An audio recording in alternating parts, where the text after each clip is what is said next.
So ukitoka hapa mse yote mwenye amekuwa hapa anaweza relate na anaweza help huyo mse mwenye ako hapo nje anaumia. Wasanii wengine wasanii kutoka Nakuru, so wadau uko vipi? Tuko sawa, niko sawa. So unaweza tuambia jina maybe tukianza? My name is Frankly speaking. Yeah, and I'm a spoken word artist and a writer. Yeah. Brand Silways poet. So show leo umechekiaje? Imeweza mbaya. Kinyama. Part gani ya show leo imekumaliza ile mbaya? Basically nimependa everything, combination na composition ya show, setup, everything, audience ilikuwa na energy. But kuna place nimependa ya Priest the Poet, hiyo piece yake ya on mental health imenitouch sana mpaka like nimefeel like hata composition ya hiyo piece venye amecompose imenijazz like hiyo ndo ni take away yangu mzee. Nikasema that was the best part for me, but everything was nice. And so generally wase wengi wajue tuko na shows kama hizi Nakuru. Naweza jiambia wase pale nje ni wanacheki na wajue kuna show. The fact that you guys are here, umeanza ku do what you do best and putting the online content what's happening on the ground out there on kwa internet. It's so encouraging, and I know those people that wame miss chances kama za kuattend hizi mashow, wame miss chance ya kuattend shows kama hizi, wanaenda kupatana nazo out of you what you guys are doing, and I'm grateful for you guys. And show imekuwa awesome pia. Kumekuwa kwangu imeni hit ka surprise fulani, nilikuwa najua ni poetry. Alafu kwa stage ngoma imebamba, hiyo fusion audience kulikuwa na ile part ya kudance mbili ni bamba, because wasao wengi walikuwa wameconcentrate sana huko kwa stage, alafu kuona pia dance like now that's how you know an artist, like that's how you now know that you interact na audience out of things like that. So Silways, when msanii na yote ni wasanii, do you feel like audience ya Nakuru wameanza ku appreciate, like audience wenyewe wameanza ku appreciate events zenye zina happen Nakuru, wameanza kukam show, wameanza ku appreciate, wanalipa show ama wanataka za bure?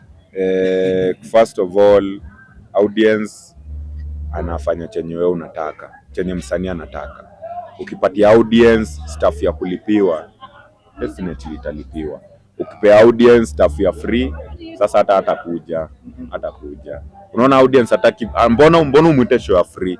Kama umeinvest time yako kuandika hiyo piece ama kucompose hiyo song ama kuchora, mbona umpe free? Hata yeye atakuja juu atajiuliza mbona kama ataona maybe it's not worth it, but akiona umeinvest everything yako hapo na umemuonyesha like hii ni stuff unafaa ulipie, most definitely atakuja, because yo analipia, hiyo ndo kusupport.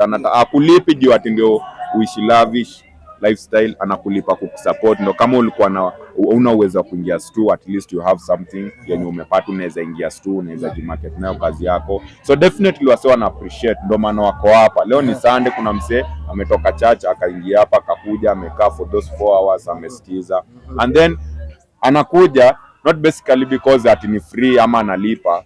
We are here to learn, unaona, tuko hapa kukufunza each other, unaona. Sasa kuna kitu nimelearn kutoka kwa audience, kuna kitu audience amelearn kutoka kwa huyo msanii, so wana appreciate, most definitely wana appreciate. Na task kubwa iko kwa wasanii wajitume. Ukiweka kitu poa basi watakuja.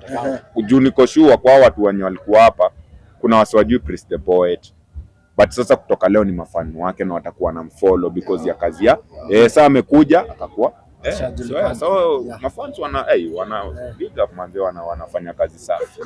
So maybe tukimalizia, Frank unawezaje ambia Priest the Poet Lukitatu wenye wamepanga hisho, utawaambiaje? Sasa wanafanya kazi fiti. I love what you guys are inspiring us to do this thing to kama team, cause kama wasalikuwa kuja Priest atungekuwa na artist wote hapo, na kama wangekuwa na hiyo spirit pia team atungeona vile look it at me sikuwa na watambua. Lakini waseni wangori. Wanauza nguo, wanauza nao nguo huko kwa soko manzi. Una imagine msana anauza nguo mchana, usiku anaandika ngoma, anacheza gitaa na compose, bado anaingia studio, bado weekend anaingia. So msana anajituma manzi, na chenye naweza sema ukiona msana wako anajituma design, Manze msupport, acha kusupport wale mtu amekaa online pale, amekaa kwa kiti manze, anakuwa anakusijua, anakuambia venye ako na milioni 20. Anakuambia ako na milioni 20 ndio one hiyo video apata hizo milioni 20, si ati ako nazo. Support mtu anajituma bana. Si ndio? Acha mambo ya showbiz, support talent. Showbiz kitu gani? Big up to Prince and everyone. Asanteni sana kwa mwaliko. We'll pay next time, bado tutalipwa na tutakam bado. Naongeze bei. Muongezeni bei. Wacha next time bei inapanda. Wacha ikuwe punch. Bei inapanda, si ndio? Tutalipa. Ni wetu hawa watu. So because unaona hiyo piece, kama hiyo piece ya mental health, me personally touch because nimefeel okay, maybe I'm not in that situation, but ningekuwa amechange mentality yangu, like wewe Regina unaona alijimanda juu ya nini because of life circumstances. So unapata na kuwa macho like sasa nikiona msee mwingine, because tuna judge, unapata msee amekaa pale, unapata msee anavuta fegi, maybe anatumia drugs, kule kumsee anatumia drugs for kuja associate naye, kumbe si kupenda kwake, ni issues zenye ako nazo, unabonga naye. So ukitoka hapa, msee yote mwenye amekuwa hapa anaweza relate na anaweza help huyo msee mwenye ako hapo nje anaumia.